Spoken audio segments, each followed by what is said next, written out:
Well, I'll just start with a little bit of preamble. We are going to be going over, we're exploring some work that the vestry and I have been working on for quite some time, including some projects that are just now starting to appear as things we need to look at, and some projects that have frankly been on the table in some way, shape, or form for a while.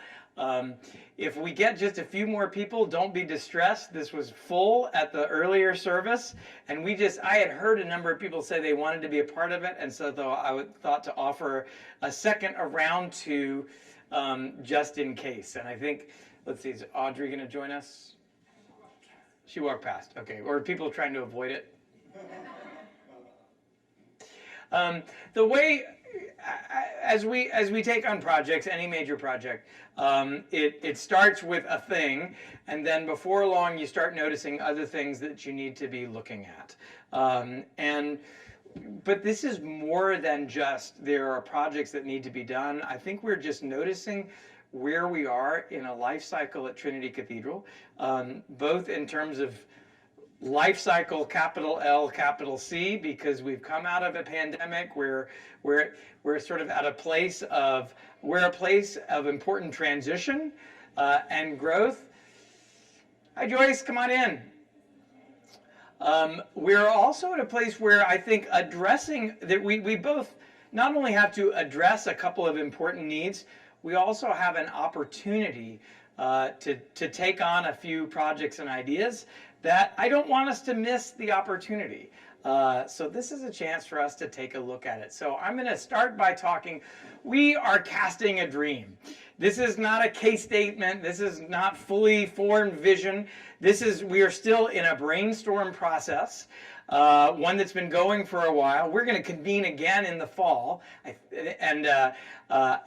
because this summer we're going to take a closer look we're going to take some of the feedback that you all will offer to us. We are going to continue to do things like get bids on projects, mostly kind of rough estimates of things, but we need a general sense of what it is that we're talking about and gauging the interest of the community for what levels of support we might want to do. But also there's a lot in here that are not just about projects and fundraising, they're also about engagement and involvement. So we're calling it Dreamcasting right now. I want to remind us of some of our core values work that we did. 2021 is primarily when we capture this, but a core value is not something that we brainstorm and create out of nothing. A core value is something that threads throughout the life of a place from its very beginning. This is a church that's 215 or so years old. As a cathedral, it's about 120 years old, I think. And there are a number of core values that we can look to every era in our time and we will find them. And when we find that we're not doing so well, it's because perhaps there are sometimes external things, but sometimes we're not living as well into our core values. So we discern the core values of integrity, dignity, faithfulness, continuity, and transcendence. I'm not going to go into these right now. We did lots of forums on that a while back. I'm happy. Let me know if you want me to share those with you. And then we crafted a vision several years ago that we are committed with an expansive and inclusive welcome to the love, justice, and mercy at the heart of the Christian faith. We looked at the mission statement that had been created maybe 15 or so years ago, maybe 20, and we found that it still very much speaks for who we are today. The mission of Trinity Cathedral is to proclaim in word and action God's justice, love, and mercy for all creation. But we believe Trinity Cathedral's vision is to be a sacred place for all people. So we had a subcommittee.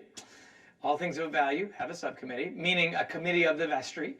Our vestry actually divided into 3 committees, one looking at a gift acceptance policy, one considering planned giving. This was our scope subcommittee. Those of us who gathered to think about what projects are urgent. What do we feel like we need to take on? And what immediately can we start to filter through? And that's Jeff Spees, our senior warden, Paul Hergesell, Tony Ponzo, Marilyn Valencia. I'm sorry, Marilyn, I misspelled your name. So if you don't like what we're talking about, blame them. I can't do that though because I'm also an active part of that. So Dean Owens, I was there as a part of it too. There's really, before I hop to this, there is a thread that ties all of this together. And that is, it's not in this presentation, I'm using the word co-creation. Because what we're doing is, we are co-creating with God. We are co-creating with the gifts and the resources of those who came before us a generation ago, 100 years ago, to lay a foundation for a cathedral that was to be a witness, a capacious place, that was Bishop Leonard's words, for all to find an encounter with the holy. How do we do that in today's world? How do we take all the gifts of continuity that come along the way and claim them for today? How do we bring our generosity, not just in caring for the facilities, but in also shaping and developing our community? And that came into 3 areas. 1, community and pastoral engagement in Cleveland, in spaces for transcendent liturgy and vibrant programs, and connecting our story to past and future generations. Let me remind you that this is a draft, and it is continually being edited, including 1 or 2 tweaks I made over the weekend for clarity. But the point is, we want to hear from you all as we discern what of this is exciting and viable, but also where can we have the most impact, and maybe what things need to wait for another season. So the first, community engagement and pastoral care in Cleveland and Northeast Ohio. But I want us to focus on Cleveland for the moment, because if we think about our first 2 centuries as a congregation, really in our first century and a half or so, we were rooted on Euclid Avenue, and before that Public Square, and before that the west side of Cleveland. We were rooted in a neighborhood where many of our members were a part of it. This is the Euclid Avenue corridor. Euclid Avenue does not look the same. We know that. A lot changed. So we were a city church in many ways. So much changed in the middle part of the 20th century, and we became a suburban church. But we retained the cathedral here. Unlike many other congregations that moved out to the suburbs, we remained. Our identity changed. We said, we are here in Cleveland, we're going to serve the needs of the city. But for the most part, the people who were the cathedral community and congregation lived in the suburbs and drove in. I live in the suburbs, not far out in the suburbs, but that kind of tells a story. How might we consider engaging, looking at the map? Maps are always important. And saying, someone asked earlier, where are we on this map? We are right here. But I want you to think, when I say I want to serve, we need to engage with downtown. Each of you has an idea of what that means. Every person has, and they often have a neighborhood that refers to. And I'm not going to get into what that might be for each of you, but for me, that means looking at the 5, 6, 7 downtown-focused neighborhoods, each one with a different need, each one with a different point of engagement. You have Midtown, you have Downtown, you have Campus District, you have Superior Arts and Asia Town, you have Ohio City, you have Tremont, you have Central, you have Campus District. I might have mentioned that. You have, have you ever heard this one, nobody lives downtown? Have you ever heard this one, we are a destination parish, or we're not a parish, congregation? Well, actually, we're a place where a lot of people live. A lot of people live, more vicinity-wise than I think you'll find in any other Episcopal church in our area. And yet there are very few Episcopal churches in the city of Cleveland. There are several, and we are companions in ministry, and we support them, and we want to look for ways to continue that. But also, if you just look at, do the several mile radius, there are a lot of people that live near our cathedral. The difference is there is not one neighborhood. There is not one demographic. There is not one type of person, however you want to define that.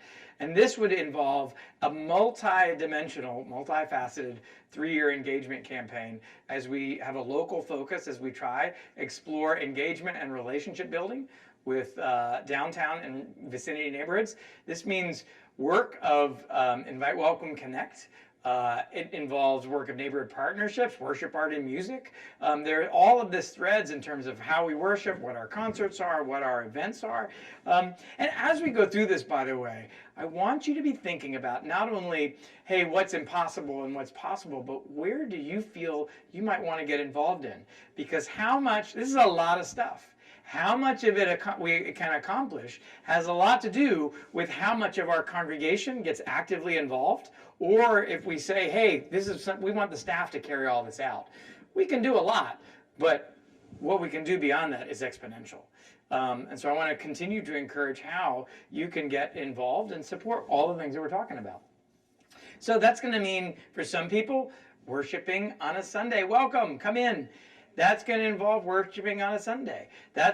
Some people, it's not going to involve that at all. It's going to involve being involved in the community life, maybe in helping us to prepare a shared meal that we serve at a men's shelter.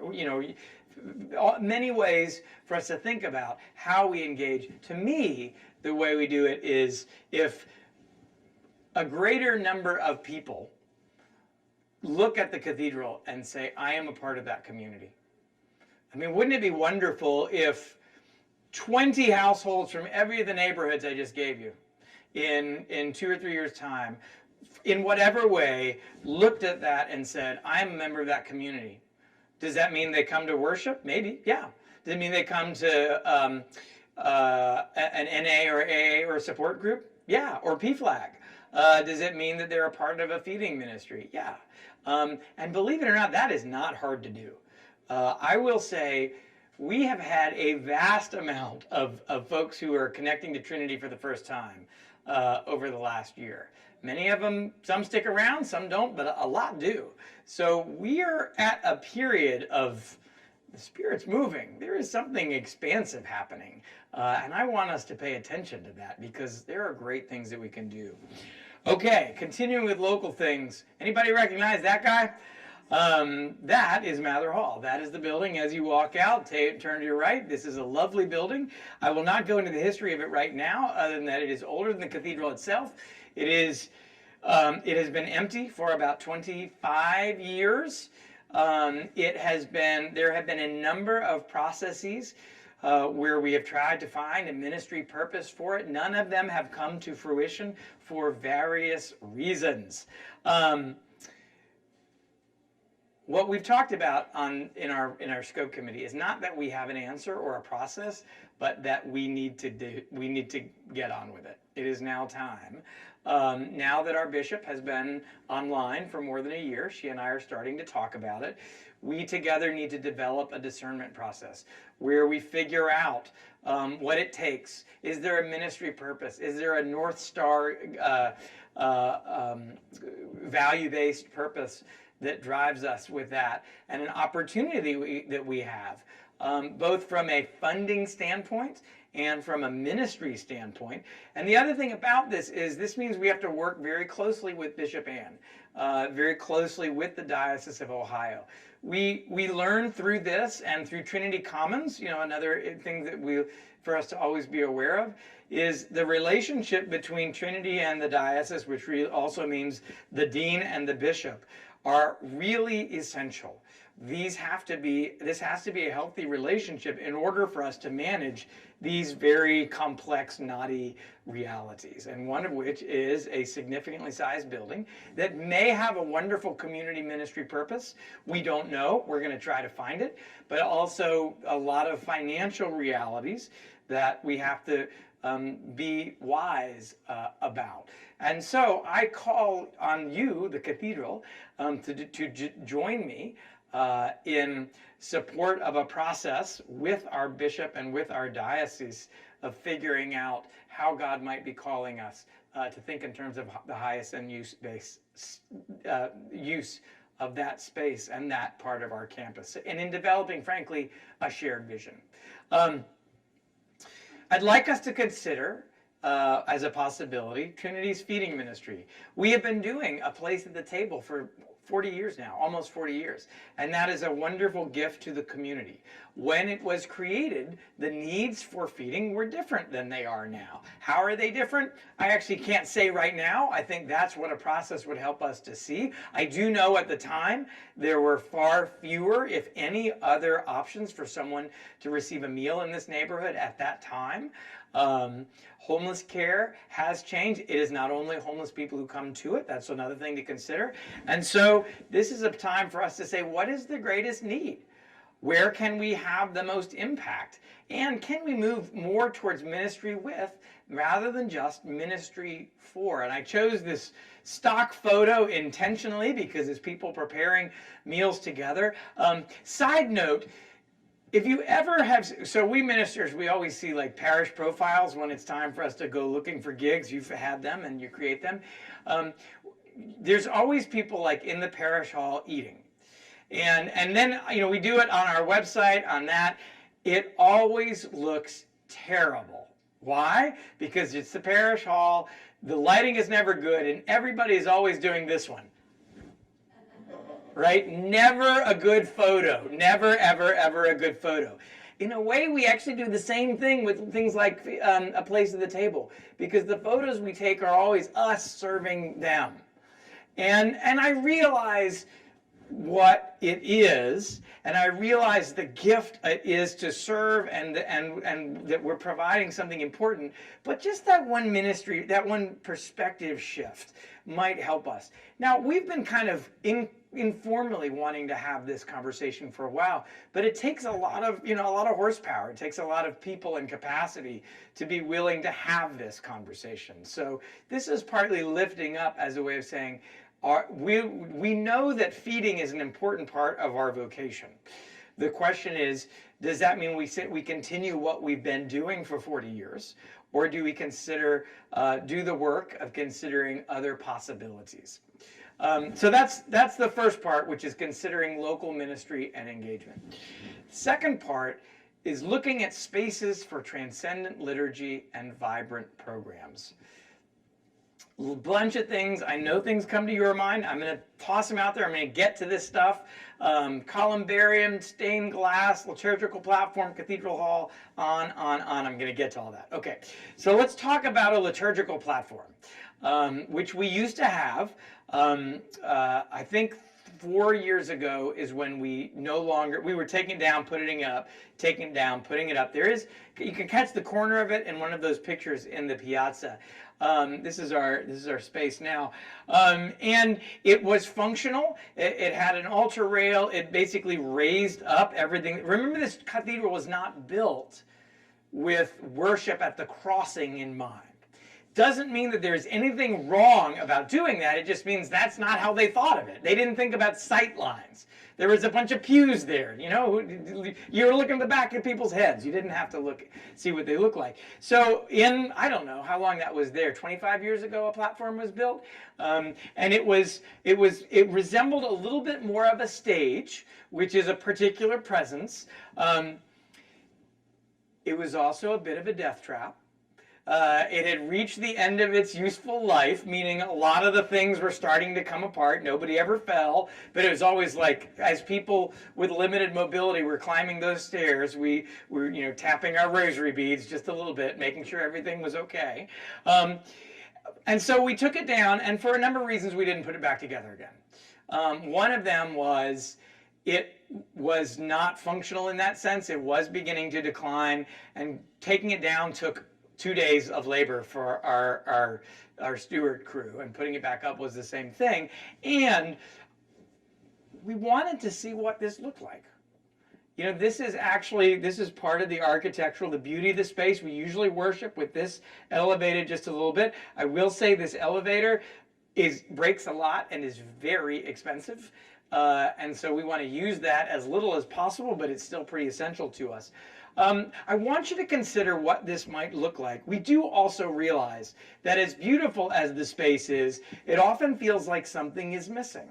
And that is because this was not designed with to be the place of the altar. It's a little low. People over here can't see, especially in a large service. But how we move, it becomes so open that we haven't quite found, I think, the liturgical flow that we need. And that as we have entered into conversation with the liturgical furnishings house, that has led us to say, wait a minute, having a space that is beautiful, that is architecturally cohesive with the cathedral that we have, that is visible, that promotes visibility. And also, we started talking before Holy Week, so we could think through all of the services, promotes a kind of liturgical flow throughout the whole space. And also, we've had a request from a certain bishop that we can't just have a cathedra that's up at the high altar, the cathedral being the bishop's chair. We need something, but we're not going to bring that big old thing forward. We do need something that is appropriate to this space, and we really probably need appropriate celebrants chairs too. So I do believe that a liturgical platform that is commissioned and executed well can transform our experience of worship. I think it can help this beautiful, majestic, but wide open cathedral space feel intimate, and help people feel more connected. I think it can have a tremendous impact. And just to give you a sense, you may remember what our platform looked like before. I'll give a sense of what they can look like as well. I'll start over here. This is from the National Cathedral. Perhaps you've heard of it. This is actually not the platform they have up right now. This is part of a two-part, if I understand it correctly, this central piece is there, and notice that there's entryway, it's 1, 2, 3, 4, octagonal, that it is, that you can move up to the platform from all sides. I don't know if it has the possibility of adding altar rails. I have seen platforms that can have them. But it is currently built out so that the platform, there's an additional platform built all the way around it, which actually makes it resemble what we had before. They did that because in COVID, because the clergy who were up on the platform had to be separated from one another. I want to suggest to you that something like this could really, I think, be beautiful in Trinity space and could really have a transformative impact on our worship. It has to break down, like there, so that it can be lowered down into the basement or restore it. This is another example. This is St. Bart's in New York City, if you've ever been in that space. Gorgeous space, massive. And I actually can't quite situate, I do know where that is. They used to have a contemporary jazz mass. Now it's called Imagine Worship, but I believe they have traditional worship as well. But that's beside the point. This is more like you approach it from all sides. We have not gone shopping for a platform yet, though we have begun to reach out to New Holland, who kind of does these things, to begin to get estimates of what it could be. So I'm not here to tell you that we've gone and bought a platform, but I do want to tell you what's hot in the liturgical platform market. Cathedral Hall, and there you have us gathering for our staff retreat a few weeks ago. Cathedral Hall is beautiful but profoundly underused. And that's for a reason. We don't have great climate control in there. We certainly don't have it in summertime, and it's touch and go in wintertime.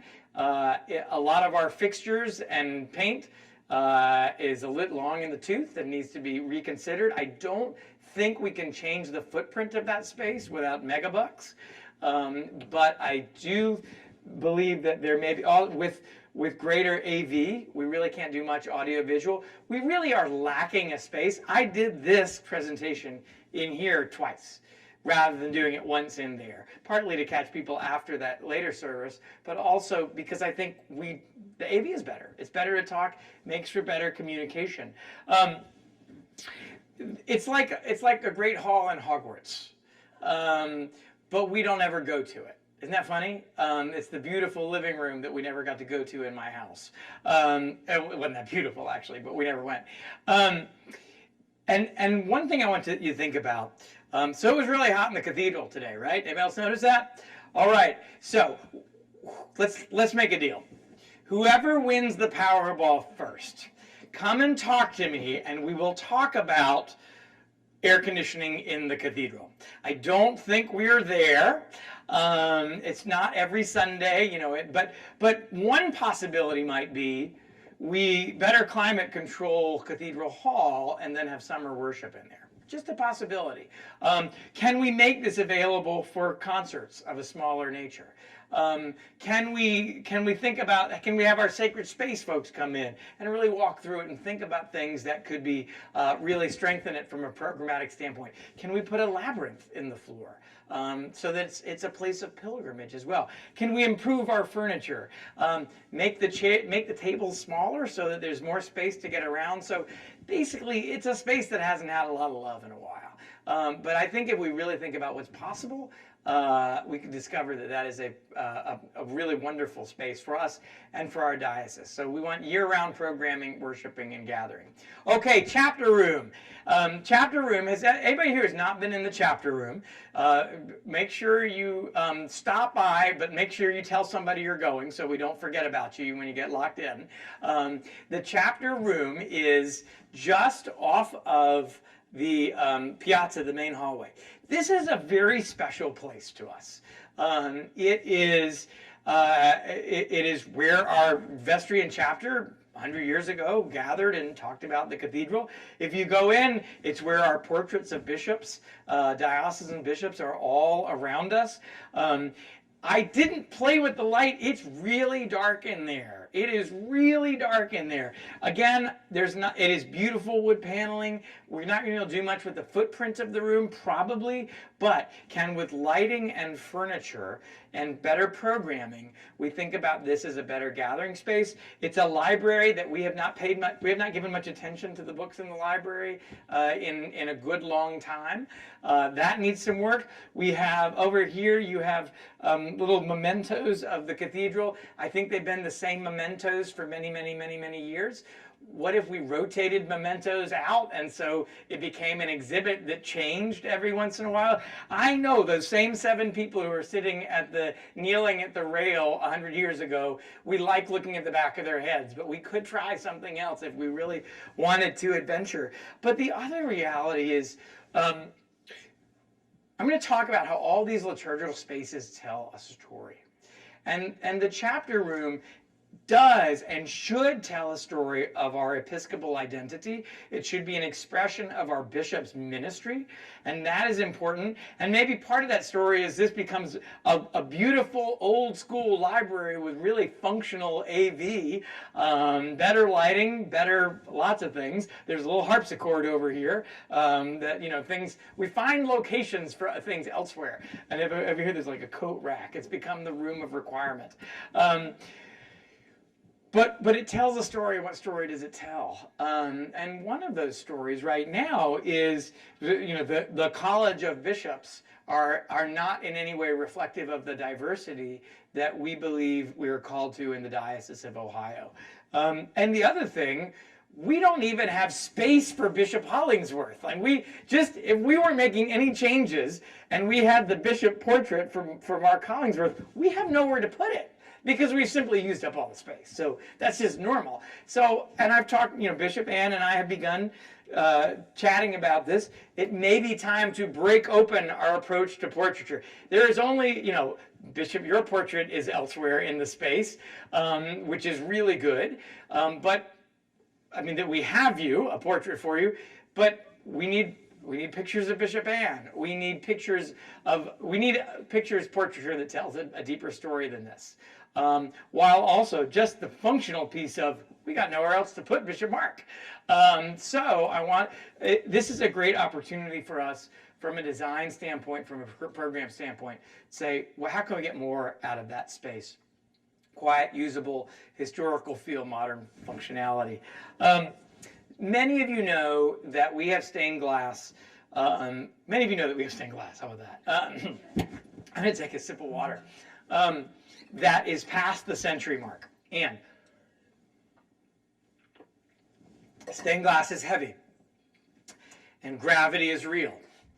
And over 100 years, stained glass buckles because it just hangs in the hangs in those windows. And we have known for really more than a decade that we're approaching a place where our stained glass was needing to be significantly restored and renovated. And we've explored a number of ways, grants and such, but at this point we realize we need to get started. And so you have some empty windows at the moment around the cathedral. That's because incrementally we're getting to the ones that are most pressing. But we know as a cathedral, we have about $1 million worth of stained glass repair and the supportive masonry to attend to. And so we want to take a careful look at that. We've already begun taking a careful look at that. So that is clearly, the preservation is important as this stuff has hit the century mark. Might we also consider commissioning stained glass? As you walk back into the transepts, you will look up and you will see yellow glass. I don't think that's because the architect really liked yellow. It's because that is glass that says, do something with me, fill me. And I want you to think about this. A cathedral is never built to a finished state, right? If we're looking back to, 50 years ago, that was when it was done and perfect. Or 25 years ago and said, yeah, that's when we figured out. That's not a cathedral. We are always building and adding, and that also includes the artwork. And so might we consider commissioning a window for one or several of those bays, considering, who knows, Station Hope, Cleveland's Place on the Underground Railroad, or the Philadelphia 11.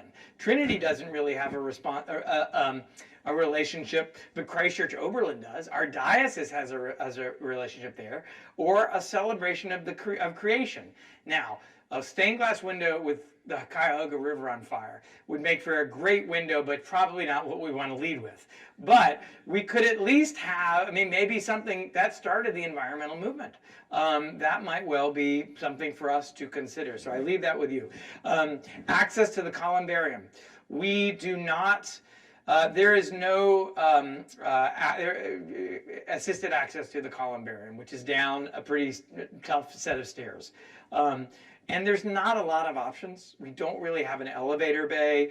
We don't have too many, but we are considering the possibility of an accessibility path via stairwell 4, which is essentially the stairwell right outside Cathedral Hall.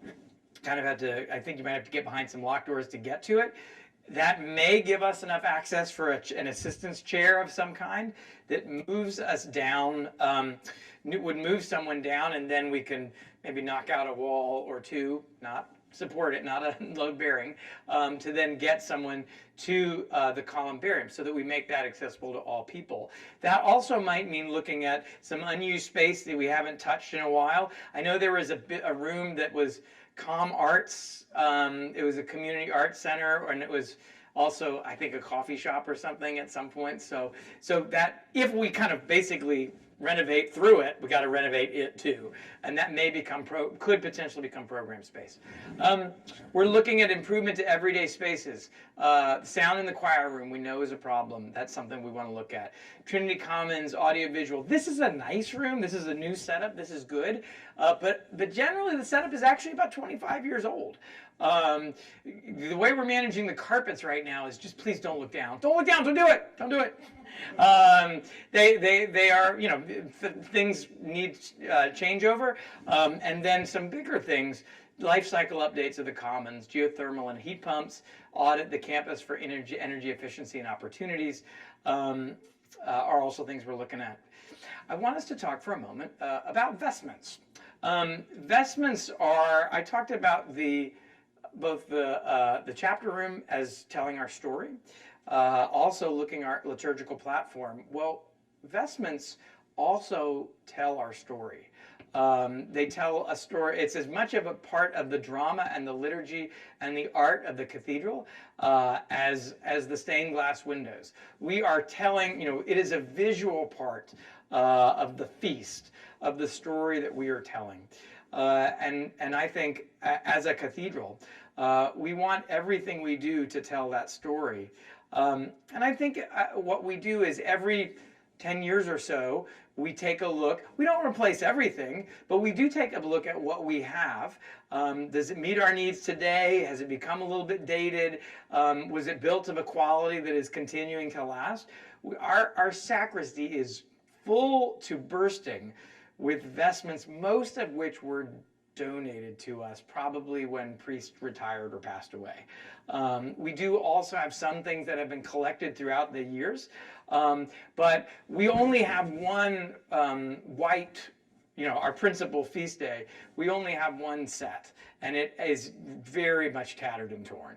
And it's been lovingly cared for, and in fact some of it is made from, I believe, Bishop Leonard's chasuble, from his vestments, and restored and reused, and we may still be able to reuse and repatch some of those things. But we're beginning to look at, are there one or two sets that we might want to consider? And when you're a cathedral considering a set, if it's a bespoke set, it really is a capital investment. It's not, it means obviously having folks come in, look at your space. You have multiple clergy who wear multiple sizes. You have a bishop, and when you're talking to, we have had initial conversations, we just to discern. When you're a cathedral, it's like, do you want fries with that? Do you want a mitre with that? We're like, sure, throw it in.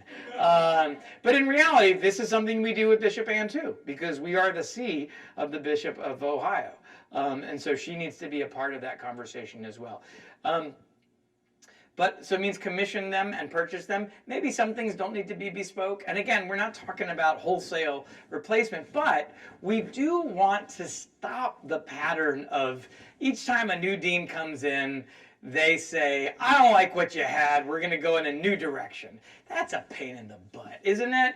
And besides then, it's not a reflection of the cathedral, it's sort of the reflection of the liturgical sensibilities of that one person. Now, we deans have liturgical sensibilities, and we're going to offer opinions, but can we rather figure out, can we get a piece that lasts 50, 70, 80 years if we take care of it?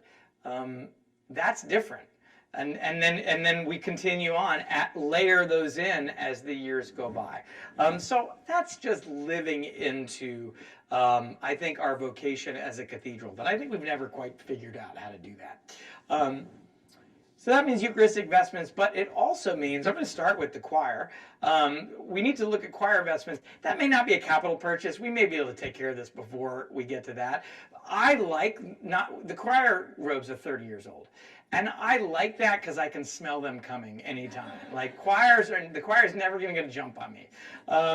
But in reality, they are worn. They are clearly done. If we had a bonfire, we would shrink the ozone layer even further. So we have to be careful with that.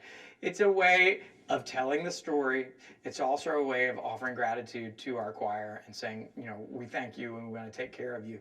Same thing for acolytes. We have a bunch of, our robes are all lovingly donated, but at this point quite mismatched. And when, one thing we're doing is we're recruiting more acolytes, and we want to be able to say to them, we're going to train you well, and we're going to give you a robe, or it's yours for the year, so that they don't have to feel like, does this one fit me? What do I do? But here's the thing. First of all, acolytes are the connective tissue of the service. We value them, and we need them to be knowledgeable and an important part of setting the tone. And when folks are all in different mismatched uniforms, same. I mean, I'm wearing a uniform, all the same. Robes. Rather, let me do this positively. If everyone is in the same style, and we're going to talk about what the right style is, and it may be two different styles for 9 a.m. and 11:15, it says we're paying attention to the details. And that matters. We're paying attention to the small things, because they're not just small things. So this is This is maybe the least important slide, but it also gives me a chance to talk the most about our story. And I'm paying attention to these details really matter. They matter in the short run, but they really matter over time. Okay, third part. So I've done community engagement. I've done liturgical spaces and programs. Now I want to talk about connecting our story to past and future generations. We're talking about establish a plan giving circle. We are very blessed at Trinity Cathedral to have an endowment. It was given at the same time that the cathedral, roughly speaking, was donated, maybe not too long after. It is carrying us in many ways, which is not out of the ordinary for a downtown Midwest cathedral, but we rely on it for both property and operations. It has been that way for quite some time. And it probably will remain that way for some time. However, we also looking at the realities of an endowment. So our endowment is, I think it's about $21 million. 20 years ago, it was $24 million. That is partly because of what that was how we paid for the commons, our portion of the commons. That was also just a function, that was the function of how it was spent and what the market did and all of those things. So while the point is, what we want to do is recognize that means that's a significantly decreased spending power over 24 years, because we all know that things don't cost the same that they did 24 years ago. And we need to note where we are in that life cycle. And one of the most fruitful things we can do is to identify a plan giving program. Both in terms of inviting gifts today, which we will always welcome, but also inviting people into a commitment, a community of planned giving, which we've talked about. I've gone through a lot of the minutes over the last however long, and we often talk about it. And as I've spoken, people sort of say offhand, like, oh yeah, I mean, Trinity is in my will. So people do think about it, but we don't really think about it, or don't we talk about it. So I think it's time for us to get serious about having conversations around the future of the endowment so that it continue to serve. And when I talk about things like stained glass, I told you there is $1 million. Could we write the check off the endowment today? Sure. Yes, we can. Is that a good idea? I don't think it is.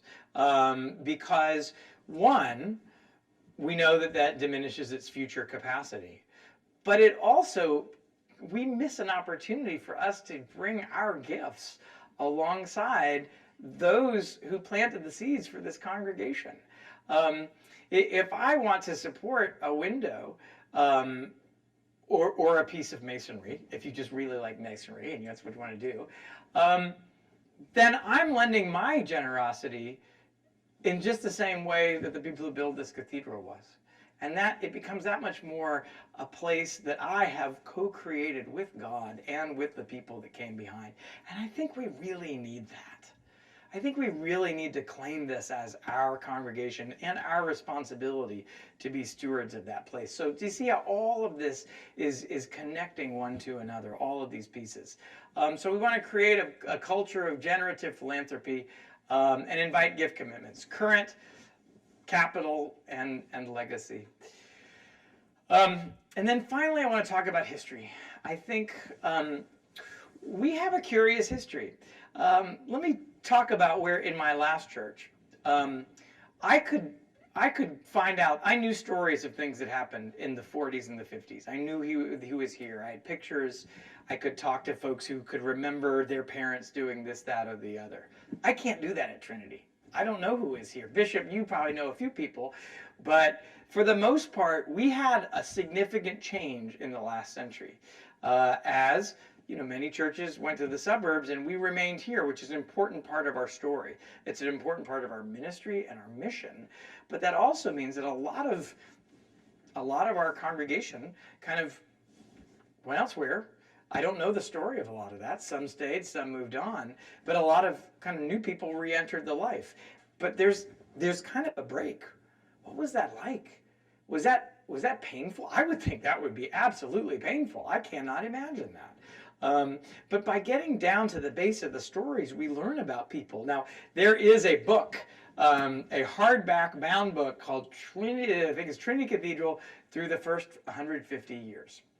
It ends in 1967, and the last line of the book, I have it memorized. It is, and in 1967, clearly nothing but good things were in store for Trinity Cathedral. Thank you. Isn't that wonderful? And there have been wonderful things. There have been wonderful things. And change is hard, but change is good. And I think for the most part, these have been wonderful, as we became inclusive, as we became who we are today, absolutely important. But at the same time, there have also been stories, hardships that we don't know. And if we don't learn about those things, then we have much harder conversations with the things that are more difficult, like racial inventory, like telling our story with regard to class, telling our story with regard to social unrest within the city of Cleveland itself. And so I think connecting to story is really important. So I think we need to chronicle the 1967 to 200 era. I'll work on that one. And Bishop Purcell was with us at the earlier service. So this means looking at cataloging, chronicling the Perry Williams, Dean Williams era and the Dean, then Bishop Purcell era, to learn about what was going on in Cleveland. What was going on here? What are those stories? I don't know what that looks like. Maybe that's writing a book. Maybe that's doing a web page. Maybe that's doing an interpretive symphonic dance. I don't know. But we want to find some way of telling that story so that it is there for future deans to pull off the shelf or bring up on the computer.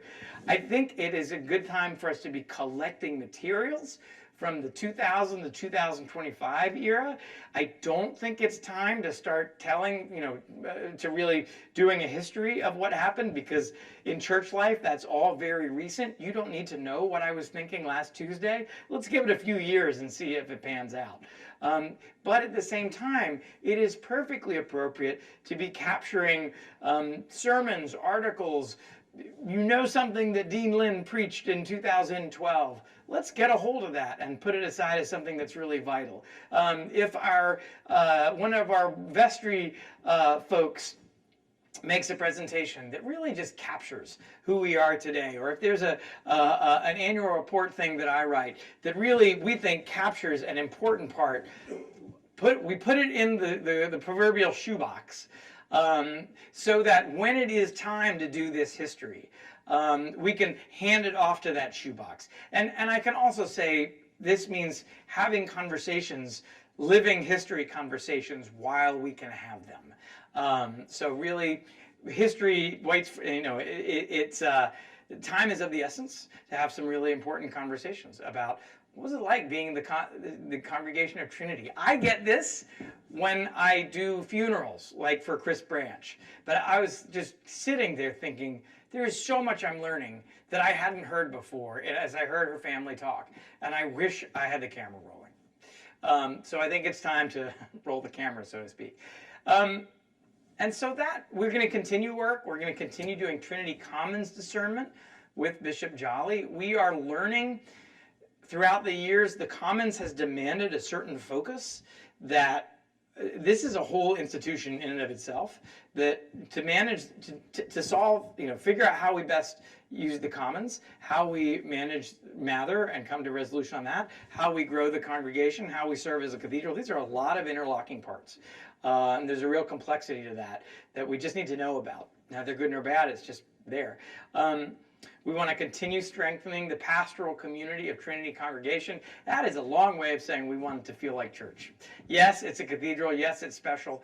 But also, it needs to have that same warm, welcome, gathering feel that makes us want to be here together. We continue to be working and committed to a music program that excels in multiple voices and is growing. And whoop, that's the end. That's the slide. Sorry about that. All right, do you want me to do credits? I won't. So remember the theme that I'm working with is that of co-creation. We are seeking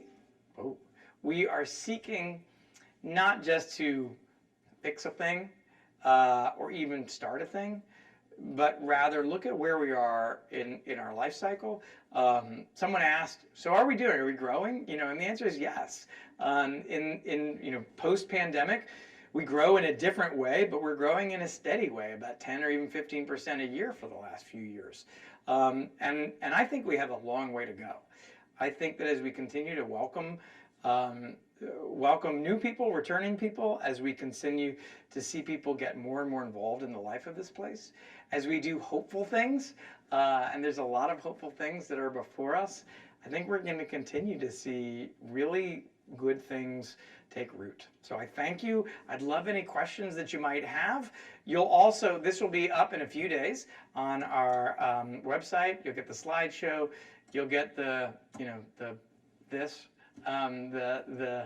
form itself. Thank you, Sam, for recording twice.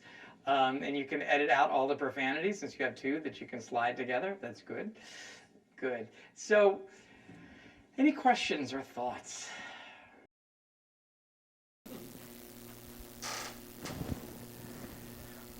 I think we have a fantastic opportunity with all of this reimagining the spaces, particularly worship spaces, meeting spaces, and so forth and so on, to tell a different story than we've been telling in the past. We talk about all the white men in the chapter room, but if we're talking about how we use portraiture, how we use stained glass, how we use vestments, let's find ways to say one of the things we value is diversity, and to tell a different story than we've been telling. I'm not checking my email. I'm recording what you're saying. David. So I understand why you have to put things in buckets, but then that leads to the question, how are we thinking about how these are connected? So, for example, when you say engage Cleveland, can we bring some of what you're raising to the neighborhood and say, hey, we have this Mather Hall, we're not sure what to do with it. What do you guys think we should do with this space? Absolutely. I would think that any kind of discernment process for that involves connecting to neighborhood shareholders, stakeholders. And part of that, I've been having a lot of exploratory conversations over the last few years, and whenever I can have that conversation is, what do you need? I'll be talking with folks from Burton Bell Carr in a couple weeks, and I want to talk to them about what are their housing needs. I've spoken with folks from Global Cleveland about folks who are new to the United States looking for a place. Is there a need there? So that just gives the Mather Hall conversation, but all of those things should absolutely connect to the needs of the neighborhoods within Cleveland, because I think it gives more meaning for everybody. And then similarly, to think about the history, how is our history connected to the history of Cleveland, and how are we going to make those connections? I think that makes it a lot more fun. We're not just sort of, that's one thing about the cathedral that I've discovered over and over again. We aren't just in our own jar.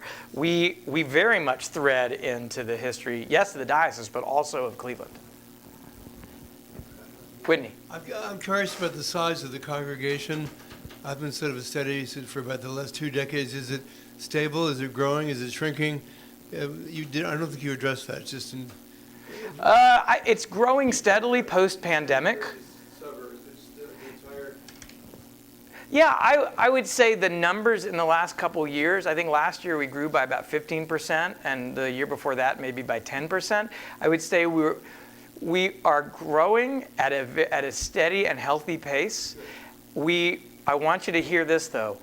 Are we growing back to what size we were pre-pandemic? I'd rather we not think about that. We are a different congregation. We are growing, and what we're trying to do is foster the growth that we have. We're a different but overlapping congregation, right?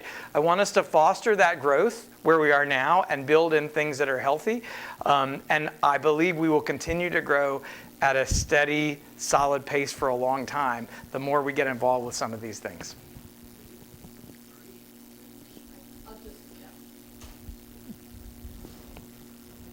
I want to say about Mather Hall, I can't help myself.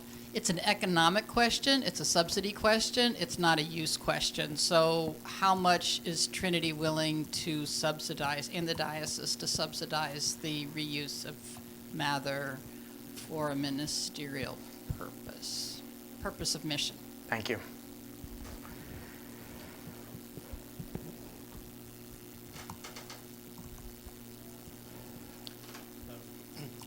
Speaking for Karen, who went to Altar Guild, we're seething with ideas now. How's that? Is that better? Yeah. I always do this with a microphone. It never works for me. Speaking for my wife, who's at Altar Guild now, we're seething with ideas now, and we'd like to have some kind of a journal or place to record these ideas so that they are taken note of by the appropriate committee. And yourself, Dean Owens, is that already in place, or is that something we can? I think it's just a matter of, it's a website that we haven't gone live yet. Okay, well, will you let us know? Absolutely. Okay, thank you. I think we're waiting for the once the video is live, we'll put it up with the video, the PowerPoint, and the ways that you can connect. Dorothy. I have just a practical question. Probably everybody in the room knows the answer to this except me, but I want to know who owns Mather Hall? Is it the diocese, or is it a combination? I mean, how does that work? That is a really great question. It's complicated. The most functional way to think of it is it's a shared property.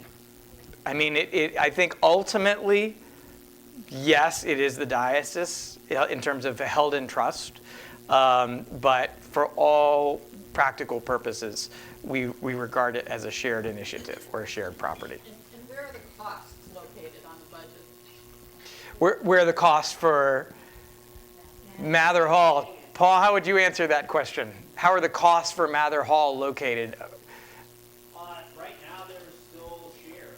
So if we had more ongoing programs, then it would fall within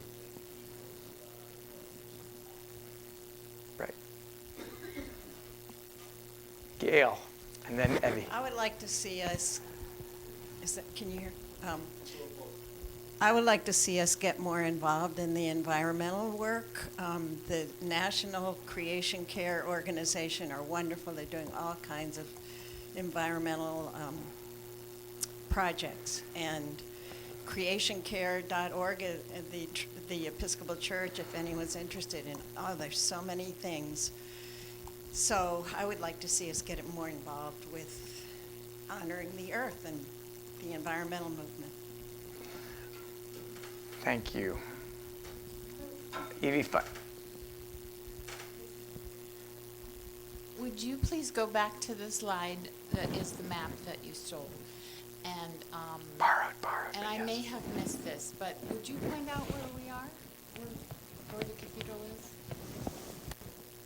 Thank you. Is that right? Yep. I'm right here. Okay, We're right here. thank you.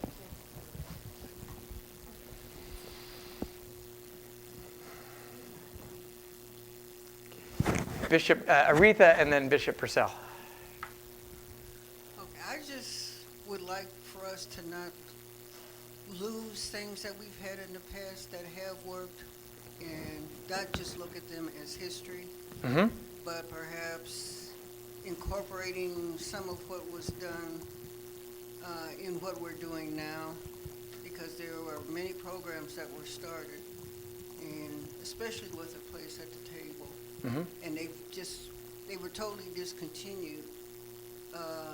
My understanding is because it was felt that we were forcing religion upon those people who were coming here for a meal. But when we look at what was going on at that time, there was a lot of engagement by them with us in our services. So I just don't want to see us throw the baby out with the bathwater, as they used to say, and just incorporate some things that did work. And, it can be done in a different way but not to lose everything entirely. Great. Thank you. The question about Mather Hall, about the cost of investing in it, raises for me the question of whether we need more spaces and whether that building should really exist or not, and could be a garden or something else. And the other question about it is, it just, many of you probably don't know that when I came here, it continued to be a daycare center, and the Cleveland State University English department headquarters. That was what was there. Cleveland State's in serious financial trouble right now. Right. So, I mean, looking to them for partnership on things now is probably not going to be really productive in some ways. That's a good point. Unfortunately. I'm trying to think what else I was going to say about and then Cleveland State started their own daycare center, which put ours out of business, really. We just couldn't compete. And then we changed it all into a Sunday school. The whole ground floor was, what? The basement. Yeah, the basement of the building was Great place. was the Sunday Sunday school. Just so you know a little of that history, and then after that, I don't know what happened. But it was. I know we've explored different ideas of housing. We've seen drawings of architects of all the things that could be and done, and then the whole question of how much is really just using the building and how much is really ministry of the diocese and the cathedral, and then others who felt that, well, the building has served its time. We have lots of other spaces. We're talking about how to use them. Right. Is that space not really needed as space, but needed as, maybe we need more parking so that as we grow, we have places where people to park and come here to church. I don't know. I think it's one thing we're learning from this process is you go looking, especially when you get into history, you go looking for one thing and you discover other things.